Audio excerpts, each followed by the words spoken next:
love, you have to put on the gloves. At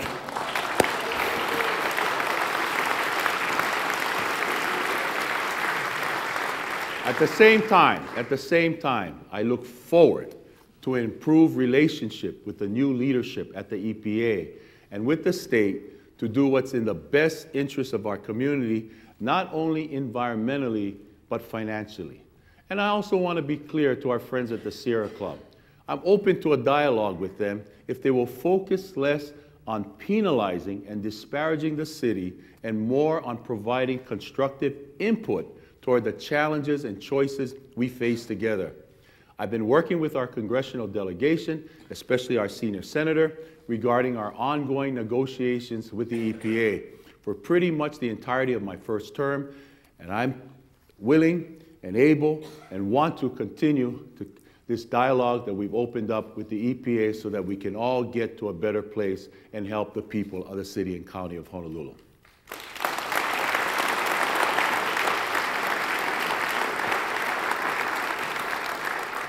We've signed the papers transferring ownership of H-Power, our waste-to-energy plant, from a private owner to the city, although we'll have to continue to operate it through a private entity. We've budgeted $302 million to construct a third boiler by 2011.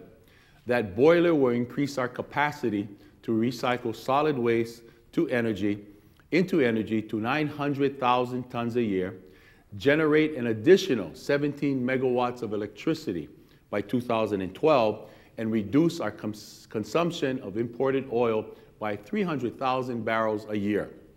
By the way, and this is a very important point, Congress has temporarily repealed an arcane tax provision called the Alternative Minimum Tax as part of the economic stimulus package.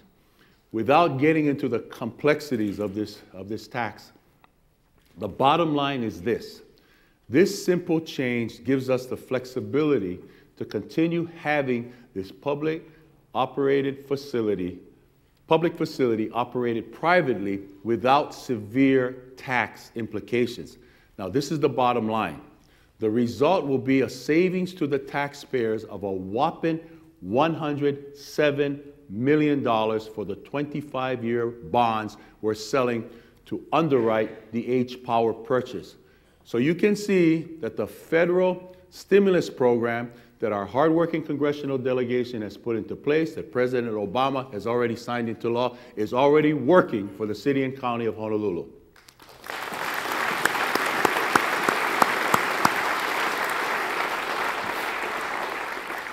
Now, this wouldn't be a Mufi Hahnemann speech without talking about rail transit.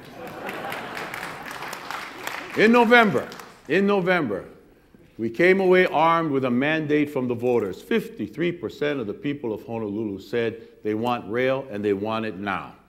And we owe it to a very dedicated and committed coalition of labor, business, the news media, the city council, the state legislature, and public-spirited groups and individuals who want to see rail succeed. We built up a fund of $300 million, selected a route, and streamlined procurement processes, enabling us to solicit bids for an estimated $550 to $600 million design-build contract to begin construction of the rail guideway. Other contracts for rail vehicles and maintenance yards will follow shortly so that there will be $1 billion in contracts in place, creating hundreds, local jobs within a year for engineers, architects, planners, construction workers, suppliers, and more. The train is on its way.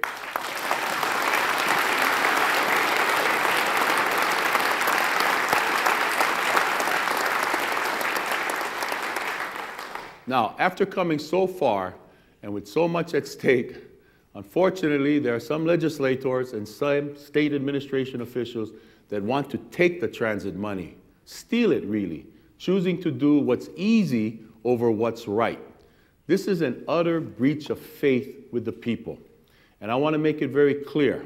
My administration views any attempt to divert the transit money as illegal And I'm working with our friends at the legislature to defeat this harebrained scheme and get it off the table.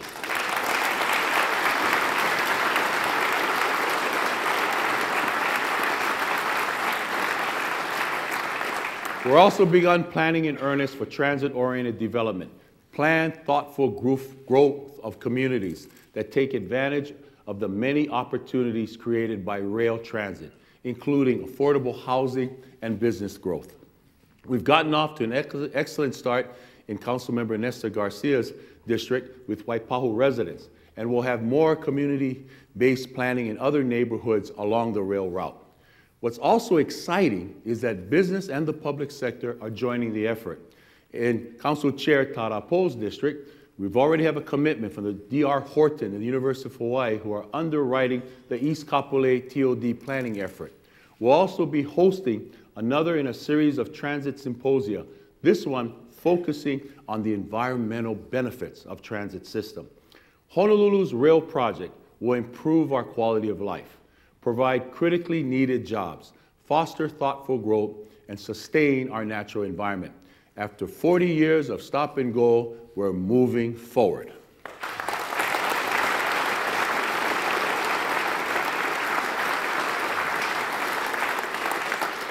Now, as I said during the course of my campaign for mayor, this past November, in which I was very humbled to receive the endorsement of the people of Honolulu to stay in this job and continue the great work that I'm doing with me and my team, I said that the job of a mayor is more than repaving roads and fixing the sewers. He listens, he collaborates, and he leads in areas that impact the lives of residents and visitors. I'd like to share some of these ideas with you. I've made mention before of the strong and unprecedented partnership that I enjoy with the Hawaii Councils of Mayors. And since we've been formed, we've been doing several things with this new group of mayors. In the short time that two of them have been in office, we talk weekly, we meet bi-monthly, we have our staffs working together. It's all good. We submitted a legislative package to the legislature. We went to the nation's capital to lobby for the economic stimulus package, and we're exploring other ways to collaborate. I want to talk about another important segment of our committee, and I'm pleased so many of them are here today, and that's the military. While we're doing great things with our sister counties, we're also enjoying a very beneficial working relationship with the military. The military is a very involved partner in our community, not only as an employer, but a contributor to our quality of life. The Mayor's Armed Forces Committee that I formed with all branches of the service meets regularly to discuss mutual matters of concern. In fact, this relationship led to our joining with the U.S. Army to help us save Waimea Valley. There are more opportunities to explore, such as initiating discussions with the U.S. Army to jointly expand water reclamation efforts in the Wahiawa and Schofield Barracks area. One more new idea for the city. We're going to partner again with the Hawaii Farm Bureau to establish what I call a premier farmers market, most likely at the Blaisdell Center parking lot. Farmers hope to attract commuters who park daily at the NBC and residents from the many surrounding condos with a late afternoon, early evening offering of fresh island products. And Sydney Quintal, our Director of Enterprise Services, is going to make sure that we do it at a time that I can come and sing a few songs also, right, Sid?